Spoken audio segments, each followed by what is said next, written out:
Good morning. Today is Tuesday, January 23rd, 2024. So let me ask you a question. Why can't Pesach just be one day? In Israel, one day. Okay, outside of Israel, 2 days. But it's a Yom Tov that celebrates the Exodus. And the Exodus occurred on the one day. Why do we have to have a second Yom Tov on the 7th day in Israel, outside of Israel, the 7th and the 8th day?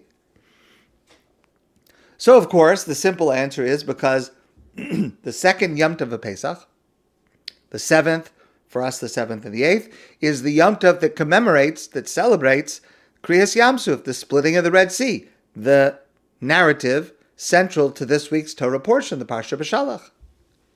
But I understand that's a very great miracle, but why does that call for its own Yom Tov?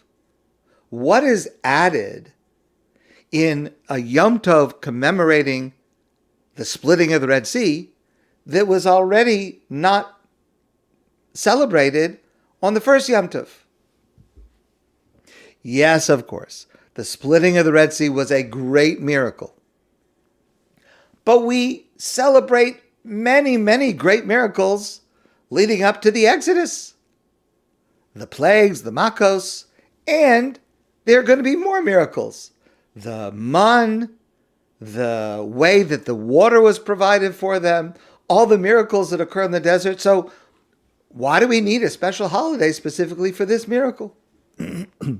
Maybe you'll say, this miracle is special because it evoked the response of the Jewish people with this magnificent prayer of Az Yashir, a prayer of song and celebration at God's salvation, so important that we include it in our davening every single day. Okay, well, Exodus evoked Hallel, the songs of praise. So there's nothing really new about the splitting of the Red Sea evoking a prayer. We already have a prayer that's evoked by these events. Maybe you'll say that splitting of the Red Sea is the ultimate punishment of the Egyptians, but didn't that already happen? I mean, didn't we learn enough about how much the Egyptians were punished while still in Israel? Why make a new holiday about that? And remember, we've discussed this a number of times, we are a little bit ambivalent about it. One of the reasons that we mute the Hallel prayer, we don't say the full Hallel, is because we don't want to celebrate the suffering of the Egyptians. We want to celebrate that we were saved. But we don't want to appear to be rejoicing at the downfall of even our enemies, as we discussed recently before. So why glorify all this with a Yom Tov? Why does it need a Yom Tov? I want to share with you an approach to understanding this that comes from maybe what you might think is an unusual source. But I think that it is a very good and Torah true answer to this question. And the answer that I want to share with you comes from the Reverend Dr. Martin Luther King in a sermon that he delivered in 1956. Now, it is clear from the Torah, and just as clear from history and our own personal experience, that evil is a reality in this world. Certainly today, we see it all around us. The Torah shows us in almost every narrative it presents the opposition of good and evil. In the Garden of Eden, at the beginning of Bereshis, there was the permitted fruit, there was the prohibited fruit. There was Noah, righteous, and they were the rest of the people of his generation who were wicked. There was Abraham and his family, righteous, and then there were people of Sodom, wicked. When we get to the book of Shemos, there's Egypt and there's Israel. On the one hand, we see throughout the Torah persecution, immorality, selfishness. And on the other side, on the other hand, we see spirituality, freedom, kindness, morality. In every context, in every aspect of life, both national, collective, and individual, the human condition, at its most basic, is this struggle between good and evil. This struggle between good and evil is largely the content and the fabric of our lives. And the most fundamental lesson the Torah has to teach, not just to the Jewish people, but to all of mankind, and this lesson is repeated over and over in countless ways, is that good eventually emerges victorious, even if it is long delayed. Evil, though it may prosper, is ultimately doomed. That's the message of Mashiach. That's the message of Geula, of redemption. Afal pi sheyisma meya, even though the Messianic era tarries, it takes a long time, we're impatient, it hasn't come yet. Im kol ze achake lo b'chol yom sheyavo. Notwithstanding that, every single day I await its coming. It will come, no matter how delayed it is. And this message of the ultimate resolution of the Messianic era and of the full redemption, this was expressed differently in the words of William Cullen Bryant when he said, "Truth, crushed to the earth, will rise again." Now, the struggle that expresses this most clearly for us is the narrative where our identity as the Jewish people is born in Mitzrayim, in Egypt. And just to repeat something I've said before, specific to this and in general, when we refer to Egypt, we're not talking about the people who live in Egypt today. There was a time in ancient history where the peoples of the world were moved around by Sancherev, and so therefore today the people who live in what is today Egypt are not the Mitzrim, the Egyptians that we discuss in the Torah. That's why we don't know where the people of Amalek are. We don't know where the Pelishtim are, because all these nations were moved around. So again, we use this word Egypt. We're not referring to today's Egypt. We're referring to the Mitzrim, those people who were doing these terrible things recorded in the Torah. But in the Torah, Egypt represents evil in the form of humiliating oppression, ungodly exploitation, and crushing domination. Israel represents dedication to the one God, as the God of Abraham, Yitzchak, and Yaakov, a God who teaches morality and spirituality. And the struggle between them is not just political, and it's not just a class struggle of suffering slaves who rise up for their freedom in the face of their masters. It is that but it is so much more. Because it's clear from the account in the Torah,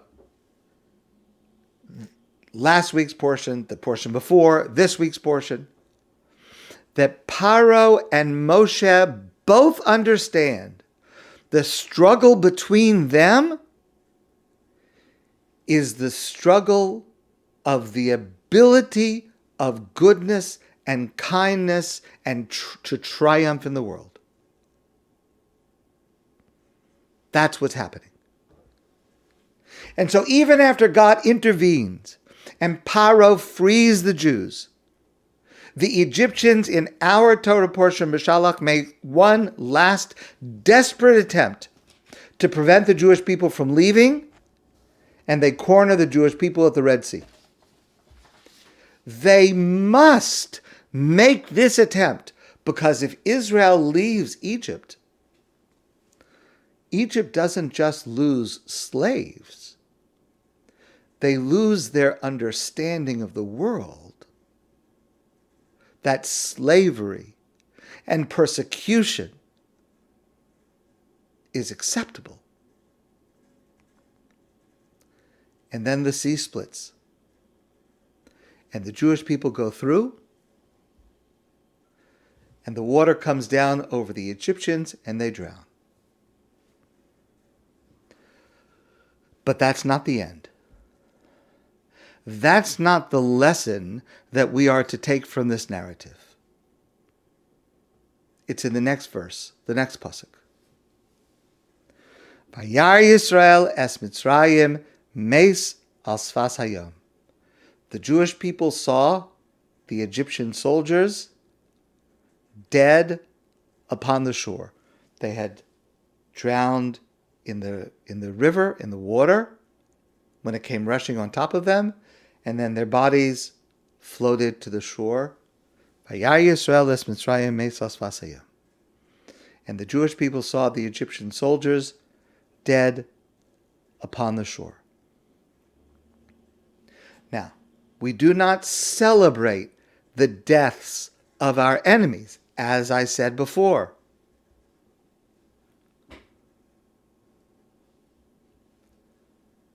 And that's not what this second Yom Tov is. We don't make a Yom Tov on the 7th, or for us, the 7th and 8th day of Pesach, to celebrate the death of the soldiers. That is not what it is. As I mentioned before, we mitigate and mute that aspect of the narrative. But Israel crosses the sea on dry land and looks back. And they had to see it with their own eyes. They saw the death of evil. They saw the purpose of leaving Egypt. They saw that there is something in the very nature of the universe which ultimately comes to the aid of goodness in its perennial struggle with evil. That's what they saw when they looked back at the shore. That's what they saw, and they had to see it. And that is what we celebrate on the 7th, and for us, the 7th and 8th days of Pesach, the death of evil.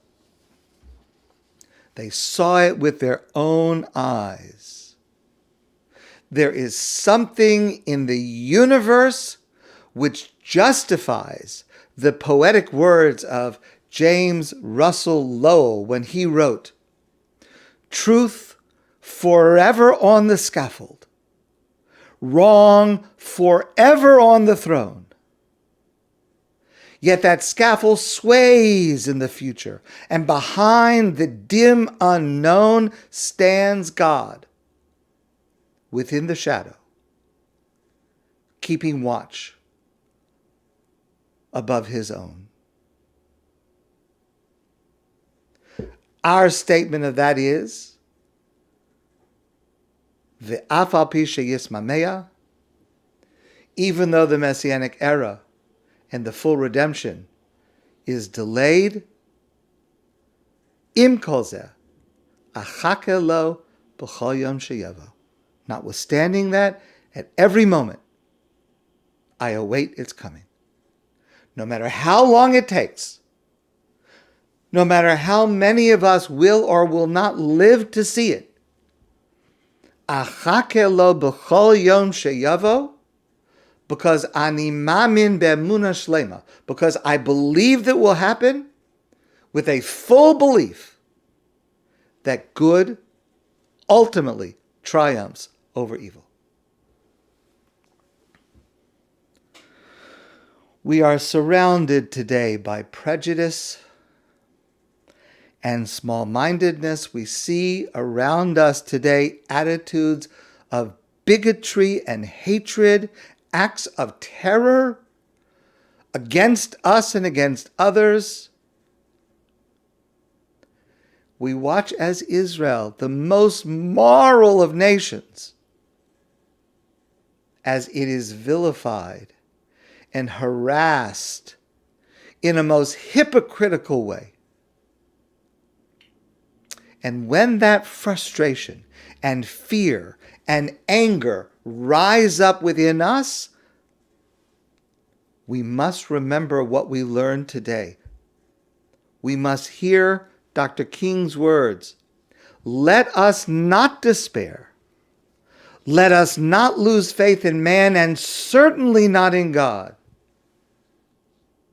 We must believe that a prejudiced mind can be changed and that man, with the help of God, can be lifted from the valley of hate to the high mountain of love. That's what we mean when we talk about the ultimate redemption, the Geula Shlema. Vayar Yisrael es Mitzrayim meisal svas hayom. And the Jewish people saw Egypt, the Egyptian soldiers, dead upon the shore. See today, in our Torah portion, the possibility, the promise of the death of evil on the shore of the Red Sea. And celebrate that eventuality that we have given to the world. That is the second Yom Tov of Pesach. My friends, I wish you a great day, and I look forward to seeing you soon in person.